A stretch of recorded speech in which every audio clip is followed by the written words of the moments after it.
In 2024, the Australia Institute's bringing some of the world's greatest thinkers to Australia to help celebrate our 30th anniversary. We're delighted to announce that Jose Ramos Horta, President of Timor-Leste and Nobel Peace Laureate, will be our guest in October. President Ramos Horta will be speaking at the Sydney Opera House on Tuesday the 8th of October at 6 p.m, 25 years on from Timor-Leste's historic vote for independence. Tickets are on sale now from the Sydney Opera House or via the link in the episode description.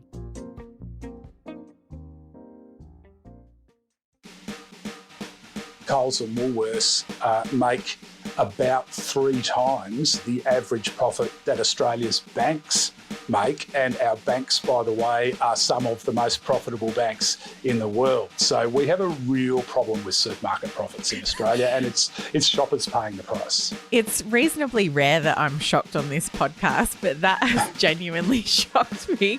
One for Mum, one for Dad, and one for the country. And there has never been a more exciting time to be an Australian. Budgets are about choices, Fran, and you show what you value through the choices you make. This is Cole. Don't be afraid. Don't be scared. The Treasurer knows. I want an economy that works for people, not the other way around. We'll just end up being a third-rate economy, a banana republic. Just follow the money. G'day and welcome to Follow the Money, the Australia Institute's podcast that explains economics, politics and policy in plain English. I'm your host, Ebony Bennett, Deputy Director at the Australia Institute. And Australia's supermarket giants, Coles and Woolies, are household names, making up more than half of Australia's food and grocery market. But in recent months, they've been in the headlines for all the wrong reasons. I'm not interested in your spin or your bullshit. The chair of the Supermarket Pricing Inquiry has threatened to hold the outgoing boss of Woolworths in contempt. Chief Executive Brad Banducci vacates his job after vacating an interview Monday night. I think I'm done, guys. Supermarkets found to be overcharging customers could face criminal penalties. A scathing report tonight calling for new powers to stop price gouging. Consumer rage about supermarket prices has been growing during a cost of living crisis. Breaking news, the competition watchdog is taking legal action against Coles and Woolworths. Customers don't deserve to be treated as fools by the supermarkets. Turns out raking in huge profits during a cost of living crisis doesn't really win you many friends. Then, Australia's competition and consumer watchdog, the ACCC, announced last week that it was taking legal action against Coles and Woolies over allegedly misleading discounting practices. So, have the big two gotten too big for their britches? Joining me today to discuss the supermarket giants is Tasmanian Senator Nick McKim, and Nick is chair of the Senate Select Committee on Supermarket Prices and the Greens Economic Justice spokesperson. G'day, Nick. Thanks for joining us. G'day, Ebony. Thanks for having me. Nick, you ruffled some feathers in a Senate inquiry into the supermarkets earlier this year. And now we've got, the ACCC coming out. But just take us back to that beginning of the year. Particularly, you seem to ruffle the feathers of then Woolies CEO Brad Banducci. Having said that, I ask you again, is your return on equity in the last financial year about 26%? Senator, I've answered the question many times. You have not answered the question, Mr. Banducci. Honestly, I'm not interested in your spin or your bullshit. This is a Senate inquiry. Answer the question. Why was it important that the Senate looked into supermarket prices? Well, we were hearing absolute horror stories of people being basically price gouged by the major supermarket corporations. It's obvious that they have a dominant share of the supermarket sector in Australia. Coles and Woolworths together have about 2/3 share of our supermarket sector. And we unashamedly wanted to start that inquiry into supermarket prices because we wanted to put downward pressure on food and grocery prices, and we wanted to expose what we believed going in, and I would say it was proven during the inquiry that price gouging was going on, and these billion-dollar plus profits that Coles and Woolworths are each making every year at the expense of Australian shoppers needed to be reined in. And so just this last week, the ACCC announced that it's launching court action against the two big supermarkets for allegedly kind of dodgy discounting practices. Can you tell us a little bit about that, what they're doing and why the ACCC is launching proceedings? Sure. So this is behaviour that's based on or allegations of a behaviour that's based on misleading or deceptive conduct under the Competition and Consumer Act. But it's important to know that part of what the ACCC is alleging is actually price gouging. So the basics of the allegations are that Coles and Woolies have taken product X at a particular level, they've put the price up, say by $10, and then they've brought the price down by $5, and they're saying it's come down, whereas actually the price is $5 higher than it was at the base level. So obviously part of that behaviour that's being alleged is actually price gouging, and it just goes to show how easy it is for Coles and Woolworths to manipulate their prices and how malicious and deceitful their behaviour is in trying to pull the wool over the eyes of their customers. And how much is this because they are the big two and they have such market power? Yeah, it's really, they are getting away with this kind of behaviour because they can.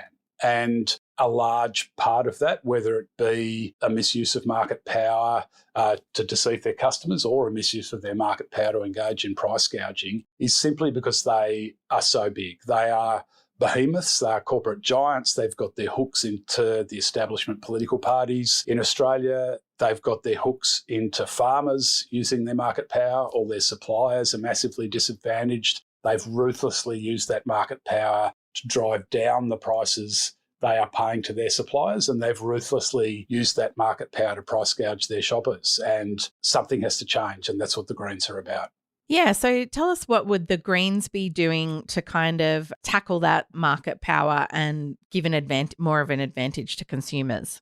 So there's two pieces of legislative reform that we're proposing. The first is to create divestiture powers right across the Australian economy, because market concentration or market dominance is not just an issue limited to supermarkets. We've got market concentration of market power in the airline sector, in the energy sector, as well as the supermarket sector, just to name a few. And we'd like to see economy-wide divestiture powers. And when we've put the case for divestiture powers to the ACCC, Ms. Cass-Gottlieb, who's the head of the ACCC, has acknowledged that if there was greater competition in the supermarket sector, we would see downward pressure on food and grocery prices. And interestingly, as part of, I guess, our model for change, we've put pressure on this area. We've tabled legislation, and the opposition under Peter Dutton has now said they support divestiture power in the supermarket sector. So right now, it's just the Prime Minister and the Treasurer and the Labor Party who stand in between Australian shoppers and the creation of divestiture powers, which would result in lower food and grocery prices. The other legislative suggestion we're making is to make price gouging illegal in Australia, as they have in the European Union. And just explain for our listeners, like, what do we mean by price gouging? Like, we all have kind of a gut instinct about what we're talking about, but if you're legislating for it, what exactly would you be outlawing? So, yeah, you're right. I mean, you kind of know when you're being price gouged, and if you do sort of regular shops at supermarkets, you absolutely know that you're being price gouged, because that's not enough for the courts. So what our legislation, which is currently before the Parliament, is proposing is to create a power for, in the circumstances of a corporation misusing its market power in order to raise prices above and beyond what is reasonable, that the ACCC could go to the courts, just as they have in terms of misleading and deceptive conduct recently, and ask for an order from the courts to prevent that price gouging from happening. Now, the things that the court would be able to consider when determining whether price gouging is going on would include input costs, what a competitor in a competitive market might charge for a particular product, what other competitors or other jurisdictions around the world are charging for that product. And in the European Union, we have seen cases where particularly pharmaceutical products, where a big pharma company has an effective monopoly on a product, the courts have actually stepped in and ordered that the product be made available for a lower price for a particular period of time. So these laws, even though they're relatively new in the EU, they are starting to take effect and they are working as designed. When you get such a bad sort of brand hit like this, you'd hope that consumers are able to, as they say, vote with your feet, but your feet really can't take you anywhere else except for Coles or Woolies. What size, fines could they possibly be levied, even if they were sort of 10 million or so? It might be just seen as the cost of doing business for them. And so earlier we were talking about market power, and correct me if I'm wrong, but the ACCC released an interim report on supermarkets late last week, really showing that, as you said, Coles and Woolies is it even increased in their market share over the last couple of decades? No doubt they have increased in their market share, and the trend, unfortunately, is still up. That report also did a snapshot of some other similar international jurisdictions to Australia, and it found that Coles and Woolworths are amongst the most profitable supermarket corporations in the world. And of course, every cent of their profits ultimately comes out of the pockets either of their suppliers or their shoppers. And that's, you mentioned Brad Banducci earlier. Look, I did threaten to put him in jail, but I just want to reassure you and anyone listening, Ebony, quite rightly, I don't have the power to arbitrarily imprison people in this country. What I was actually reminding Mr. Banducci of was the power of the Senate, which does have the power to imprison people if a contempt is found. But the question he didn't want to answer that led me to remind him of that was a question about his profitability. And there are various measures of supermarket profitability, but the one I was asking him about made it very clear that Coles and Woolworths make about 3 times the average profit that Australia's banks make. And our banks, by the way, are some of the most profitable banks in the world. So we have a real problem with supermarket profits in Australia, and it's shoppers paying the price. It's reasonably rare that I'm shocked on this podcast, but that has genuinely shocked me because I do know that Australian banks are some of the most profitable in the world. And you're saying the supermarkets are even more profitable than that. Yeah, 3 times as profitable. It's great bank if you can make it, but that bank is coming at the expense, as I said, of on one hand suppliers, or many of whom are farmers and family farms in Australia. And, we heard some heartrending evidence from the farming sector during the inquiry. And on the other hand, those profits are underwritten and driven by Australian shoppers. And we also heard some heartrending evidence from, single mums who are having to skip meals to feed their kids, people having to dumpster dive to make ends meet. So millions of Australians are doing it really tough at the moment. And it's not just food and grocery prices, it's rents and mortgages and power bills and transport costs. But food and groceries are something that we all need. It's not in the main discretionary spending that we engage in when we go to the supermarket. You've got to eat, you've got to clean your house, and the supermarkets know that, and their market dominance is undoubtedly allowing them, in the case of Coles and Woolworths at least, to engage in price gouging. Now, I wonder if we should send some of this information along to Greg Sheridan. He was on Insiders on the weekend. Really, putting the case that the supermarkets are doing it tough and that the ACCC is just engaging in populism. Well, look, I can't take the ACCC altogether seriously here. They've done the impossible, made me feel sympathetic for the supermarket. No human being thinks to themselves in the supermarket, gosh, the cornflakes are discounted by 25 cents, yippee, and then finds to their heartbreak that in fact it was a fraudulent But is it misleading? Look, it's got to play out of the courts, but is it misleading? That's the argument. I think it is part of the hostility to business. What's your response to that? What I've seen right through this process is establishment economists, members of the political elites and members of the financial elites in this country absolutely circling the wagons in defence of Coles and Woolworths and poor multimillionaire CEOs like Brad Banducci and Leah Weckert. Look, these are radical free marketeers that we are talking about here in the case of Greg Sheridan. I mean, look, what's possibly gone wrong with the free market in recent times? The planet's cooking, the ecology is crumbling around us. Renters are getting shafted, mortgage holders are getting shafted, shoppers are being price gouged. I mean, the free market, such as it has been framed by establishment parties for many decades now, particularly since the 1980s under Hawke and Keating in Australia, the free market is failing, and it is failing nature, it's failing our climate, and it's failing the millions of Australians who are just getting smashed by a cost of living crisis at the moment. And look, I think you should send that stuff to Greg Sheridan. We're here to help and we're here to try and educate, but honestly, I don't reckon it's going to do much good. Yeah. I just want to come back to the inquiry that the Senate held and some of that evidence that you heard there. You talked about single mums really doing it tough and about producers, but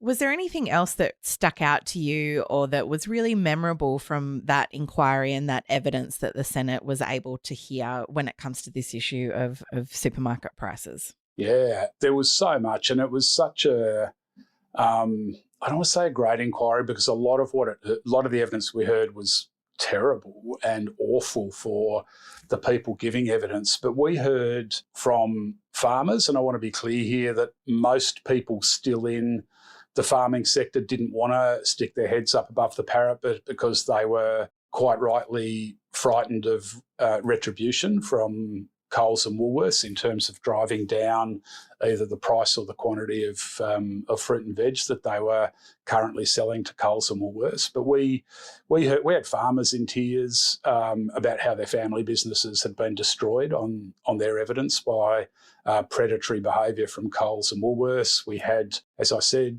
single parents who were skipping meals, university students who were dumpster diving just to put enough food on the table, eating out-of-date food to try and get a decent couple of meals in a day. So on one hand, we had this massive trauma, I guess, that was being put on the table by suppliers and by customers. And then we had the CEOs who we had threatened to subpoena to come in. So in the end, they voluntarily gave evidence at the inquiry. And some of the arrogance that we saw there, particularly from Mr. Banducci, and repeatedly, and I do mean, many dozens of times, he refused to answer a very simple question about Woolworths' profitability. And I honestly think that the reason that, me mentioning a jail term to him kind of hit whatever that thing is where the algorithms start picking it up on social media is it just like the idea that an elected politician would actually effectively threaten the CEO of one of the biggest corporations in Australia with jail time is so outside, normal political debate, where honestly the big corporations just live in Parliament House. They've got heaps of power through the institutionalised bribery of political donations where they donate to the major parties. And they've just kind of got the whole place dancing to their tune. And when someone kind of breaks ranks and stands up and says, actually, hang on, what's going on is not right, and we're going to fight for ordinary people, that really, hit the zeitgeist in a way that I didn't really think it would. But, there we found ourselves. So we've had the Senate inquiry, obviously. Now that ACCC has obviously launched its investigations, is looking into this very seriously. Do you think this is really the beginnings of trying to confront some of that corporate power in a meaningful way? Look, I hope so. The share of the national economy that is going to profits in Australia has never been higher. The share of the national economy that's going to wages has never been lower. Corporations made these obscene windfall profits, particularly in the early days of the pandemic. And in many cases, those profits have either not come down or they're just starting to come off those real massive highs that they were at a few years ago. I hope that we are seeing the beginning of the end of corporate dominance in the Australian economy and corporate influence and power over Australian politics. But when you've got a Prime Minister who is still describing divestiture powers, which are by no means a radical proposal, they've existed in the US since the late 1800s in the form of their antitrust laws. And, the US, that renowned bastion of communism over there.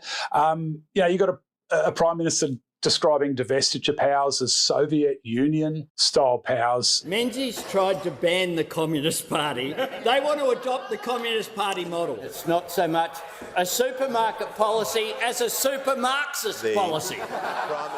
When you've got a Prime Minister who is so opposed to such a commonplace, sensible, rational policy proposal that exists in so-called free market economies around the world, I think we've got a long way yet to go. Mm-hmm. And just, I guess, your final reflections on, Australians are still really struggling to make ends meet. The government's implemented a few policies that have really been targeted at reducing the cost of things where, they have control over things like childcare and energy rebates and those kinds of things. But this is obviously going to be a massive election issue. So looking ahead, where do you think this debate goes next in terms of what will be in front of the Parliament in the lead up to the election? So we've got our bill to make price gouging illegal before the Parliament at the moment, and that'll be debated over the coming weeks and months. But I really hope corporate profits and corporate tax rates are a central part of the election campaign. And we've been really clear. We've announced a lot of our corporate tax policy already. And we are basically saying make corporations pay their fair share of tax through a super profits tax and other forms of taxes that would disincentivise the kind of price gouging and profiteering behaviour that we're seeing, but it would also allow the government to invest in more social supports in Australia. So whether that's putting dental and mental health into Medicare, wiping student debt, some of the things that government could actually do to genuinely relieve cost of living pressures on ordinary Australians, raising income support would be another one. And if we were prepared to put in place a wealth tax, if we were prepared to make corporations pay their fair share of tax, there's so much more that we as a parliament and the government of the day could do to relieve some of the cost of living pressures that are seeing millions of Australians getting smashed at the moment. Well, thanks very much for your time, Nick. Thanks, Ebony. Really appreciate it. Thank you. Thanks again for joining us on the show today, Nick. And there's less than 1 week left to get tickets to see Jose Ramos-Horta, President of Timor-Leste and Nobel Peace Laureate, speaking at the Sydney Opera House. You can find all the info about his major public address next Tuesday, 8th of October, via the Sydney Opera House website or in the episode description. And we would love to hear your thoughts on the show today. You can reach out to us via email at podcasts@australiainstitute.org.au or find us on Twitter at the Oz Institute with an AUS. Our theme music is by Jonathan McFeet from Pulse and Thrum, with additional music from Blue Dot Sessions. I'm Ebony Bennett. Thanks for listening.